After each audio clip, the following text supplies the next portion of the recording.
രാജസ്ഥാനിലെ മതപരിവർത്തന നിരോധന നിയമത്തിലെ ചില വകുപ്പുകളുടെ ഭരണഘടനാ സാധുത ചോദ്യം ചെയ്ത് Catholic bishop conference of India സമർപ്പിച്ച ഹർജിയിൽ സുപ്രീം കോടതി രാജസ്ഥാൻ സർക്കാരിന് നോട്ടീസ് അയച്ചു. ജസ്റ്റിസുമാരായ ദീപാർക്കർ ദത്ത, MG മസീഹ് എന്നിവരടങ്ങിയ ബെഞ്ചാണ് ഹർജി പരിഗണിച്ചത്. കോടതിയുടെ പരിഗണനയിലുള്ള സമാന സ്വഭാവമുള്ള മറ്റു ഹർജികൾക്കൊപ്പം ഈ കേസും പരിഗണിക്കാൻ ബെഞ്ച് തീരുമാനിച്ചു.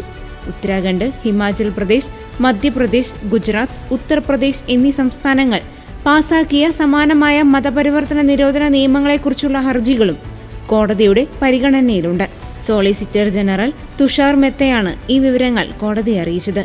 രാജസ്ഥാൻ നിയമത്തിലെ ഒട്ടുമിക്ക വ്യവസ്ഥകളും സംസ്ഥാന സർക്കാരിന്റെ അധികാരപരിധിക്ക് പുറത്തുള്ളതും ഭരണഘടനാ വിരുദ്ധവുമാണെന്നാണ് CBCI ഹർജിയിൽ പ്രധാനമായും ചൂണ്ടിക്കാട്ടുന്നത്. പ്രധാനമായും നിയമവിരുദ്ധ മതപരിവർത്തന കേസ് രജിസ്റ്റർ ചെയ്താൽ കുറ്റാരോപിതരുടെ വീടുകളും മറ്റു സ്വത്തുക്കളും കണ്ടുകെട്ടുന്നതിനും പൊളിച്ചു മാറ്റുന്നതിനും വ്യവസ്ഥയുണ്ട്. കുറ്റം തെളിയിക്കപ്പെടുന്നതിന് മുൻപ് ഇത്തരം കടുത്ത നടപടികൾ സ്വീകരിക്കുന്നത് നിയമവിരുദ്ധമാണെന്നും വ്യക്തിയുടെ സ്വത്തവകാശത്തെയും നിയമപരമായ അവകാശങ്ങളെയും ലംഘിക്കുന്നതാണെന്നും ഹർജിയിൽ ആരോപിക്കുന്നു.